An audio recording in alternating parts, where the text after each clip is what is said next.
السلام علیکم ورحمۃ اللہ وبرکاتہ۔ الحمدللہ الذی ابدع الافلاک والارضین والصلاة والسلام علی من کان نبیا وآدم بین الماء والطین وعلی آلہ واصحابہ اجمعین، خصوصاً علی سیدنا سید بدیع الدین مدار الدنیا والعقبی مدار العالمین۔ ناظرین کرام، جیسا کہ آپ نے پارٹ 1 کے اندر قربانی کی تعریف، قربانی کا وقت، قربانی کا دن، قربانی کس پر واجب ہے، وہ آپ نے ملاحظہ فرما لیا، آپ نے دیکھ لیا۔ اگر آپ نے نہیں دیکھا ہے تو آپ میرے چینل پر جائیے اور اس ویڈیو کو اچھے سے دیکھ لیجئے، انشاءاللہ آپ کے علم میں اضافہ ہو جائے گا۔ اب ہم قربانی کے جو اہم پارٹ ہے، اس کا اہم حصہ ہے اس کا قربانی کا، وہ ہے قربانی کا جانور۔ تو قربانی کے جانور کے متعلق جو کتابوں کے اندر کچھ تفصیلات آئی ہے کہ اللہ کی راہ میں کیسا جانور، کس طریقے کا جانور قربان کرنا چاہیے، اس کے بارے میں جو کتابوں میں جو معلومات آئی ہے وہ میں آپ لوگوں تک شیئر کرنا چاہوں گا، اور آپ لوگوں سے گزارش ہے کہ آپ ویڈیو کو پورا دیکھیے اور دوسرے لوگوں تک شیئر کیجئے کہ علم کا پھیلانا صدقہ ہے، ثواب ہے۔ انشاءاللہ جتنے لوگ بھی یہ ویڈیو دیکھیں گے اور جن کے بھی علم میں اضافہ ہوگا، اس کے برابر آپ کو ثواب ضرور ملے گا۔ ہم اب معلومات حاصل کرتے ہیں کہ کن جانوروں کی قربانی ادا کرنی چاہیے اور کن جانوروں کی قربانی سے قربانی ادا ہوگی۔ کیا فرماتے ہیں علماء دین؟ قربانی کا جانور اونٹ، گائے، بھینس، بکری، بھیڑ، نر یا مادہ، خصی یا غیر خصی، سب کی قربانی ہو سکتی ہے۔ اونٹ چاہے نر ہو مادہ ہو، گائے نر ہو یا مطلب بیل ہے، اور جو بھینس ہے، بکری ہے، بکرا ہے، بھیڑ ہے، دمبا ہے، چاہے نر ہو یا مادہ ہو، خصی والے ہو یا غیر خصی ہو، ان تمام کی قربانی ادا کرنے سے قربانی ادا ہو جائے گی، آپ کا واجب ادا ہو جائے گا۔ مسئلہ وحشی جانور یعنی جنگلی جانور جیسے کہ ہرن، نیل گائے، بارہ سنگا وغیرہ کی قربانی سے قربانی ادا نہیں ہو سکتی۔ پالتو جانور ہونے چاہیے، وحشی یا جنگلی جانور سے قربانی ادا بالکل بھی نہیں ہوگی۔ دمبا بھیڑ ہی میں داخل ہے، دمبا بھی جو ہے وہ بھیڑ ہی میں داخل ہے۔ اونٹ، اب اونٹ کی عمر کیا ہونی چاہیے اور جانور کی عمر کتنی ہونی چاہیے، ملاحظہ فرمائیے۔ اونٹ 5 سال کا، بھینس 2 سال کے، بھیڑ بکری 1 سال کی ہو یا زیادہ کی، اس سے کم کی ہوگی تو ناجائز ہے۔ ہاں اگر دمبا یا بھیڑ کا بچہ 6 ماہ کا اتنا بڑا ہو کہ دور سے دیکھنے میں سال بھر کا معلوم ہوتا ہو تو اس کی قربانی ادا ہو جائے گی۔ اونٹ 5 سال کا ہونا چاہیے، بھینس ہے یہ 2 سال کے ہونے چاہیے، اور بکری ہے، دمبا ہے، بھیڑ ہے، یہ 1 سال کا ہونا چاہیے۔ اس سے زیادہ کا ہوگا تو قربانی ادا ہو جائے گی، اس سے کم کے ہوگے تو قربانی ادا نہیں ہوگی۔ اور بھیڑ اور دمبا اور بکری کی بچہ اگر 6 مہینے کا ہو لیکن دور کھڑا ہو تو دیکھنے میں اتنا موٹا اور تازہ ہو کہ ہمیں یہ معلوم ہو جائے یہ سال بھر کا ہے، یعنی اچھا خاصا اس میں گوشت ہو، تو اس دمبا، اس بکری کے بچے کی اور بھیڑ کے بکرے کی قربانی ادا ہو جائے گی، آپ کا واجب ادا ہو جائے گا۔ قربانی کے جانوروں کے بارے میں، قربانی کا جانور موٹا،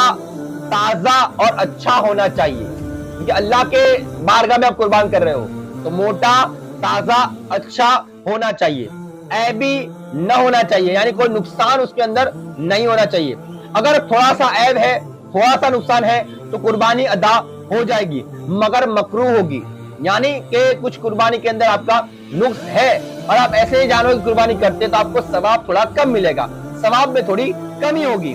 مگر قربانی ادا ہو جائے گی۔ اگر زیادہ عیبدار ہے، زیادہ نقصان ہے تو ہوگی ہی نہیں، زیادہ نقصان ہوگا تو بالکل بھی آپ کی قربانی نہیں ہوگی۔ اب قربانی کا جانور کیسا ہونا چاہیے یہ ملاحظہ فرمائیے۔ جس کی پیدائشی سینگ نہ ہو، یعنی کوئی ایسا جانور ہو کہ جس کے پیدائشی سینگ نہ ہو تو اس کی قربانی جائز ہے۔ البتہ اگر سینگ تھے اور ٹوٹ گئے اور گودا تک ٹوٹ گئے، یعنی جڑ تک ٹوٹ گئے، تو بالکل جائز نہیں ہے۔ کوئی جانور کے پیدائشی سینگ تھے لیکن کسی وجہ سے ٹوٹ گئے وہ، لیکن گودا تک ٹوٹے ہیں، اس کی جڑ تک ٹوٹے ہیں، تو اس جانور کی قربانی ادا نہیں ہوگی۔ اس سے کم ٹوٹا ہے تو جائز ہے، آدھا ٹوٹا ہے یا پونا ٹوٹا ہے لیکن جڑ میں سے نہیں ٹوٹا ہے، ابھی دکھ رہا ہے اس کا سنگ، تو ایسے جانور کی قربانی ادا ہو جائے گی۔ لیکن جو جڑ میں سے ٹوٹ گیا اس کا سنگ، تو اس جانور کی قربانی سے قربانی ادا نہیں ہوگی۔ اب اندھا،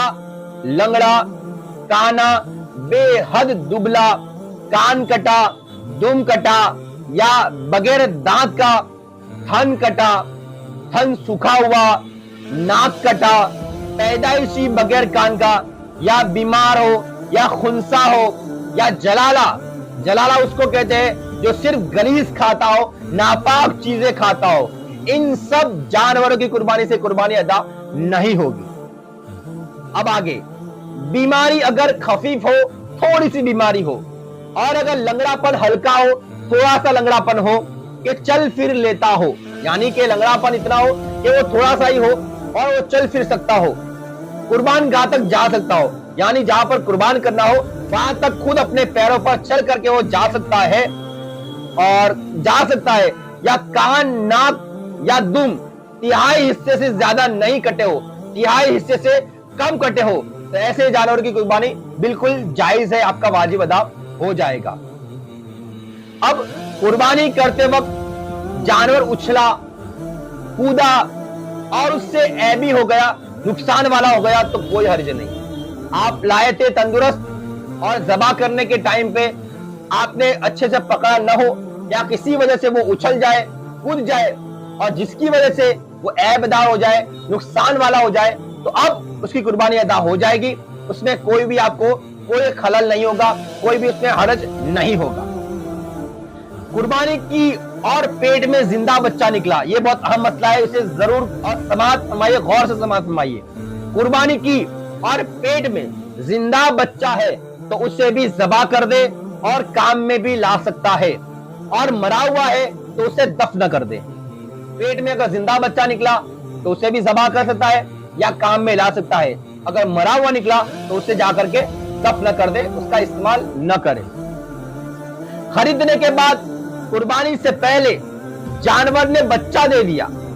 تو اسے بھی ذبح کر ڈالے۔ قربانی کے وقت، قربانی سے پہلے جانور نے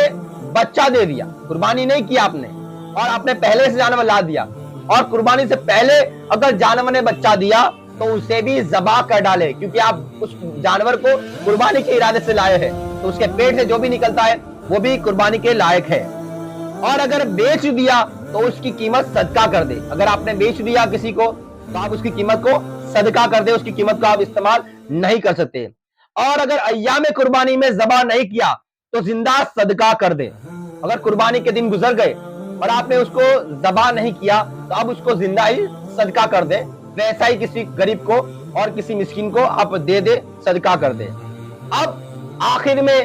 جو ایک بہت ہی ضروری قربانی کا مسئلہ ہے